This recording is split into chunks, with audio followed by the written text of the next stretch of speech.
ರಾಜ್ಯರು ಶರಣಬಸವನಿಗೆ ಹೇಳ್ತಾರೆ, ಶರಣ, ನಿನ್ನೆ ದಿವಸ ಒಬ್ಬ ಭಕ್ತಳು ಗುರುವಿನ ಕಡೆಯಿಂದ ಲಿಂಗ ದೀಕ್ಷೆ ತಗೊಂಡ ನಂತರದಲ್ಲಿ ಏನೆಲ್ಲ ಆಗ್ಲು ಅನ್ನುವಂಥ ವಿಚಾರವನ್ನು ಶರಣಬಸಪ್ಪಗೆ ಹೇಳಿದರು. ಯಾರು? ಸಜ್ಜಲಗುಡ್ಡದ ಶರಣಮ್ಮ ತಾಯಿ ಅಂತಕ್ಕಂಥ ಹಾಲ ಮತದ ಹೆಣ್ಮಗಳು ಗುಡದೂರು ದೊಡ್ಡ ಬಸವಾರ್ಯರ ಲಿಂಗ ಸಂಸ್ಕಾರ ಹೊಂದಿ ಯೋಗಿನಿಯಾದ್ಲು. ಆಕೆ ಅವತಾರ ಯಾವುದು ಅನ್ನುವಂಥದ್ದನ್ನು ಕೇಳಿದ್ರೆ 12ನೇ ಶತಮಾನದೊಳಗೆ ಅಕ್ಕ ಮಹಾದೇವಿ ಅಂತೇನಾಗಿ ಹೋದ್ಲಲ್ಲ, ಆ ಅಕ್ಕ ಮಹಾದೇವಿಯೇ 2ನೇ ಅವತಾರಕ್ಕೆ ಸಜ್ಜಲಗುಡ್ಡದ ಶರಣಮ್ಮ ಅಂತ ಕರೀತಾರ. ಅಂಥ ಶರಣಮ್ಮ ಆಗಿ ಹೋಗಿದ್ದು ಇದ ಒಂದು ರೀತಿಯೊಳಗೆ ಒಬ್ಬ ಗುರುವಿನೊಳಗೆ ಆ ಭಕ್ತಿಯನ್ನು ಮಾಡಿದ ಆ ತಾಯಿ. ಇಂಥ ಗುರುವಿನೊಳಗಿಂತ ಅದ್ಭುತವಾದ ಶಕ್ತಿ ಇದೆ ಅನ್ನುವಂಥದ್ದನ್ನು ಹೇಳಿದ ಮೇಲೆ ಯಥಾವತ್ತಾಗಿ ಬಂದ ಬೆಳಗಿನ ಜಾವ ಎಲ್ಲ ಮನೆಯಲ್ಲಿ ಸ್ನಾನ ಪೂಜೆ ಮುಗಿಸಿ ಮಠಕ್ಕೆ ಬಂದು ಮಠದಾಗೆಲ್ಲ ಸೇವಾ ಮಾಡಿ ಗುರುಗಳಿಗೆ ನಮಸ್ಕಾರ ಮಾಡಿ ಗುರುಗಳು ಎದುರಿಗೆ ಕುಂತ್ಕೊಂಡ, ಗುರುಗಳೇ ನಿನ್ನೆ ದಿವಸ ಏನೆಲ್ಲ ಚಂದ ಗುರುವಿನ ಬಗ್ಗೆ ಅನುಗ್ರಹ ಕೊಟ್ರಿ, ಇವತ್ತೊಂದಿಷ್ಟು ಲಿಂಗ ಜಂಗಮ ವಿಭೂತಿ ರುದ್ರಾಕ್ಷಿ ಬಗ್ಗೆ ಒಂದಿಷ್ಟು ಹೇಳ್ರಿ ಅನ್ನುವಂಥ ಮಾತನ್ನು ಕೇಳಿದಾಗ ಭಾಳ ಸುಂದರವಾಗಿ ಹೇಳ್ತಾ ಹೋಗ್ತಾರ. ಲಿಂಗ ಅನ್ನುವಂಥ ವಿಷಯದ ಬಗ್ಗೆ ಹೇಳ್ತಾ ಹೋಗ್ತಾರ. ನೋಡಪ್ಪ, ಈ ಲಿಂಗ ಅನ್ನುವಂಥದ್ದಲ್ಲ, ಅದ್ಭುತವಾದ ರೀತಿಯೊಳಗೆ ಇದು ಕೆಲಸ ಮಾಡುತ್ತದೆ. ನಿನ್ನ ನೀ ತಿಳಿಯಾಕ ಇದು ಒಂದು ಸಾಧನ. ನಿನ್ನ ನೀ ತಿಳಿಯಾಕ ಇದು ಸಾಧನ. ಯಾವುದು? ಲಿಂಗ. ಎಲ್ಲರಿಗೂ ತಿಳಿಯೋ ಭಾಷೆ ಏನು ಹೇಳೋದೇನು ಅಂತಂದರೆ, ನಿಮ್ಮ ನಿಜ ಸ್ವರೂಪ ಏನು ಅಂತ ತಿಳಿಬೇಕಾದ್ರೆ ಲಿಂಗ ಬೇಕು. ನಿಮ್ಮ ನಿಜ ಸ್ವರೂಪ. ನಿಮ್ಮ ನಿಜ ಸ್ವರೂಪ ಅಂತಂದ್ರೆ ದೇಹದಿಂದ ಆಚೆ ಹಿಂದೆ ಏನಾಗಿದ್ರಿ ಮುಂದೆ ಏನಾಗಬೇಕಾಗ್ಯದ ಅನ್ನುವಂಥ ಸತ್ಯ ತಿಳಿಯಕ್ಕೆ ಲಿಂಗ ಬೇಕು. ಅದು ಕಥೆ ಹೇಳಿದ್ರೆ ಗೊತ್ತಾಗ್ತದೆ. ಹಿಂಗೆ ಒಂದು ಊರ ಒಬ್ಬ ಕುರುಬರ ವ್ಯಕ್ತಿ ದಟ್ಟವಾದ ಕಾಡಿನ ಮಧ್ಯೆ ತನ್ನ ಕುರಿಗಳನ್ನು ಆಡುಗಳನ್ನು ಮೇಯ್ಸಾಕ ಅಂತ ಹೋಗಿದ್ದ. ಹೋದ ಸಂದರ್ಭದೊಳಗೆ ದೊಡ್ಡ ಗುಡ್ಡಗಾಡಿನ ಮಧ್ಯೆ ಈ ಕುರಿ ಆಡ ಮೇಯುವಂಥ ಸಂದರ್ಭದೊಳಗೆ ಆ ಕಡೆ ಈ ಕಡೆ ತಿರುಗ್ತಾ ಈ ಕುರಿ ಕಾಯ್ತಕ್ಕಂಥ ವ್ಯಕ್ತಿ ಏನು ಮಾಡಿದ, ಗುಡ್ಡದ ಒಳಗೆ ಹೋದ, ಕಲ್ಲಿನೊಳಗೆ. ಅಲ್ಲಿ ಒಂದು ಗವಿ ಇತ್ತು. ಆ ಗವಿಯೊಳಗೆ ಏನಾಗಿತ್ತು ಅಂದ್ರೆ ಒಂದು ಹುಲಿ ಒಂದು ಮರಿಯನ್ನು ಹಾಕಿ ಆ ಕಡೆ ಹೋಗಿತ್ತು. ಯಾವುದು? ತಾಯಿ ಹುಲಿ. ಎಲ್ಲೋ ಹೋಗಿತ್ತು. ಅದನ್ನು ನೋಡಿದ ಸಣ್ಣ ಹುಲಿ ಮರಿನ ಎತ್ಕೊಂಡ. ಭಾಳ ಚಂದಿತ್ತು, ಸಣ್ಣದಿತ್ತಲ್ಲ, ಎತ್ಕೊಂಡ. ಸಮಯ ಆಯಿತು. ಕುರಿಗಳೊಂದಿಗೆ ಆ ಹುಲಿ ಮರಿಯನ್ನು ಹಿಡ್ಕೊಂಡು ಮನೆಗೆ ಬಂದ ನಂತರದೊಳಗ ಮತ್ತೆ ಆ ಕಡೆ ಭಾಳ ದಿನಗಳವರೆಗೆ ಹೋಗಲಿಲ್ಲ. ಕುರಿಮರಿಗಳ ಮಧ್ಯೆ ಹುಲಿ ಮರಿಯನ್ನ ಮೇಯಿಸ್ತಾ ಸುಮಾರು ಒಂದು ವರ್ಷ 6 ತಿಂಗಳು ಹಿಂಗ ನಡೀತು.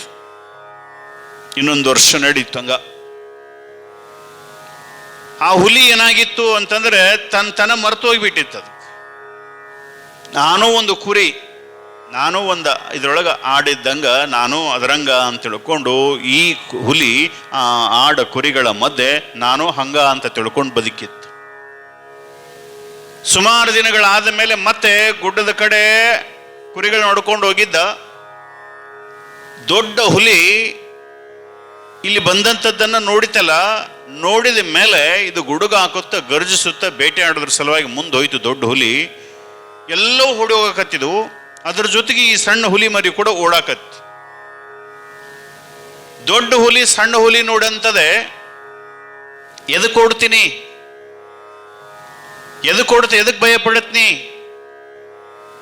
ನೀನು ನನ್ನಂಗಿದ್ದೀಯ, ನಾನು ನೀನು ಒಂದ, ನೀವು ಓಡಬೇಡ, ಭಯ ಪಡಬೇಡ, ನಾನು ನೀನು ಒಂದ ರೀತಿಯಿಂದ ಇದ್ದೀವಿ, ನಾ ಹೇಳ್ದಂಗೆ ಕೇಳು, ಓಡಬೇಡ, ನಿಲ್ಲ ಅಂತ ತಿಳ್ಕೊಂಡು ಅದ್ರ ಬೆನ್ನ ಹತ್ಕೊಂಡು ಬಂತು. ಕೊನೆಗೆ ನಿಲ್ಲ ಅಂದಾಗ ನಿಂತ ತಕ್ಷಣ ಹೇಳ್ತದ, ನೋಡು ನಾನು ನೀನು ಒಂದ ರೀತಿ ಅದೀವಿ, ನನ್ನ ಬಣ್ಣ ನೋಡು, ನನ್ನ ಧ್ವನಿ ನೋಡು, ನನ್ನ ಎಲ್ಲ ರೀತಿಯಿಂದ ಹೆಂಗದೀನಿ, ನನ್ನಂಗ ನೀನಿದ್ದಿ, ನಾನು ಬೇರೆಲ್ಲ ನೀನು ಬೇರೆಲ್ಲ ಅಂತ ಹುಲಿ ಸಣ್ಣ ಹುಲಿಗೆ ಹೇಳಿತ್ತು. ಅದಕ್ಕೆ ನಂಬಿಕೆ ಬರಲಿಲ್ಲ. ಯಾಕೆ ನಂಬಿಕೆ ಬರಲಿಲ್ಲ ಅಂತಂದ್ರೆ ಅದು ಬೆಳೆದದ್ದಂಗೆ ಬೆಳೆದದ. ಹೆಂಗೆ ಬೆಳೆದದ? ನಾನು ಕುರಿ ಅನ್ನುವಂಥ ರೀತಿಯಲ್ಲೇ ಬೆಳೆದಿರೋದ್ರಿಂದ, ಕುರಿಗಳ ಸವಾಸದಿಂದ ಬೆಳೆದಿರೋದ್ರಿಂದ ನಾನು ಅದೇ ಅಂತ ತಿಳ್ಕೊಂಡಿರೋದ್ರಿಂದ ಆಗಿದ್ದೇನಾಗ್ಯದ, ಅದಕ್ಕೆ ಭಯ ಚಾಲವಾಗ್ಯದ. ಇಲ್ಲ, ನಾನು ನಾನು ಕುರಿನೇ ಅದೀನಿ ಅನ್ನುವಂಥ ರೀತಿಯಲ್ಲಿ ಅದು ಹೇಳ್ತದೆ. ಇಲ್ಲ, ನೀವು ಹುಲಿ ಇದ್ದಿ ಅನ್ನುವಂಥದ್ದನ್ನು ದೊಡ್ಡ ಹುಲಿ ಹೇಳ್ತದ. ನನಗೆ ಗೊತ್ತಾಗೋಲ್ತು ಅಂದಾಗ ಅವಾಗ ಏನು ಮಾಡ್ತದ, ಬಾ ಇಲ್ಲಿ ನನ್ನ ಜೋಡಿ ಬಾ ಅಂತ ತಿಳ್ಕೊಂಡು ಕರ್ಕೊಂಡು ಬಂದ ಒಂದು ಬಾವಿ ದಡದ ಮೇಲೆ ಎರಡೂ ನಿಂತ ನೀರಿನೊಳಗೆ ತನ್ನ ಪ್ರತಿಬಿಂಬವನ್ನು ತೋರಿಸ್ತದ. ನೋಡಲ್ಲಿ ಕೆಳಗೆ ನೋಡು, ನಾನು ನೀನು ಒಂದದೀವಿ, ನೋಡು ಮಖ ನೋಡು, ನೋಡಿಲಿ ನನ್ನ ಬಣ್ಣ ನೋಡು, ನಿನ್ನ ಬಣ್ಣ ನೋಡು ಅಂತ ತಿಳ್ಕೊಂಡು ನೀರಿನೊಳಗ ತನ್ನ ಪ್ರತಿಬಿಂಬವನ್ನು ತೋರಿಸಿದಾಗ ಅದಕ್ಕೆ ಅವಾಗ ವಿಶ್ವಾಸ ಮೂಡಾಕತ್ತು, ನಂಬಿಕೆ ಮೂಡಾಕತ್ತು. ಹೌದಲ್ಲ, ನೀ ಹೇಳೋದು ಖರೆ ಅದಲ್ಲ, ಮತ್ತೆ ನನ್ನ ಧ್ವನಿ ಯಾಕೆ ಹಿಂಗದ, ನಿನ್ನ ಧ್ವನಿ ಹೆಂಗೆ ಯಾಕದ ಅಂತಂದಾಗ, ಇಲ್ಲ ನೀ ಆ ಧ್ವನಿಗಳೊಂದಿಗೆ ನಿನ್ನ ಧ್ವನಿ ಸೇರಿಬಿಟ್ಟದ, ಹಾಗಾಗಿ ನಿನಗೆ ಬಾ ಇಲ್ಲಿ ಈ ಗುಡುಗೋದು ಕಲಿಸ್ತೀನಿ, ಶಬ್ದ ಮಾಡೋದು ಕಲಿಸ್ತೀನಿ ಬಾ ಅಂತ ತಿಳ್ಕೊಂಡು ದೊಡ್ಡ ಹುಲಿ ಸಣ್ಣ ಹುಲಿನ ಕರ್ಕೊಂಡು ಗುಡುಗೋದನ್ನು ಶಬ್ದ ಮಾಡೋದನ್ನು ಕಲಿಸ್ತದ. ಬರ್ತಾ ಬರ್ತಾ ಆ ಹುಲಿ ಮರಿ ನಾನು ದೊಡ್ಡ ಹುಲಿ ಅಂತ ಗೊತ್ತಾದ ಮೇಲೆ ಆ ದೊಡ್ಡ ಹುಲಿ ಸವಾಸ ಮಾಡಿ ಹುಲಿಯೊಂದಿಗೆ ಹೋಯ್ತು ಅನ್ನುವಂಥದ್ದು ಒಂದು ಸುಮ್ಮನೆ ಒಂದು ಸಾಂಕೇತಿಕ ಕತೆ. ಈ ಅಧ್ಯಾತ್ಮ ಹೆಂಗದ ಅಂತಂದ್ರೆ, ಪರಮಾತ್ಮ ಅಂತಕ್ಕಂಥ ಆತ್ಮಜ್ಞಾನದಲ್ಲ, ಆತ್ಮ ಪರಮಾತ್ಮ. ಅಹಂ ಬ್ರಹ್ಮಸ್ಮಿ, ಅಹಂ ಬ್ರಹ್ಮಸ್ಮಿ, ನಾನು ದೇವರು. ತತ್ ತ್ವಂ ಅಸಿ ಅನ್ನುವಂಥ ಒಂದು ವಾಕ್ಯ ಬರುತ್ತದೆ. ತತ್ ತ್ವಂ ಅಸಿ ಅಂತ, ತತ್ವಮಸಿ.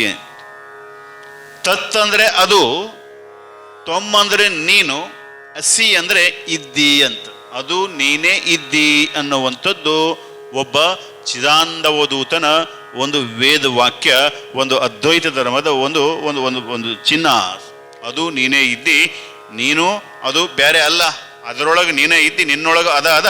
ಇಲ್ಲಿ ಏನದ ಅಂದರೆ ಆತ್ಮ ಅನ್ನೋ ಶಬ್ದ ಏನದ, ಅಲ್ಲಿ ಪರಮಾತ್ಮ ಅನ್ನುವಂಥ ಶಬ್ದದ.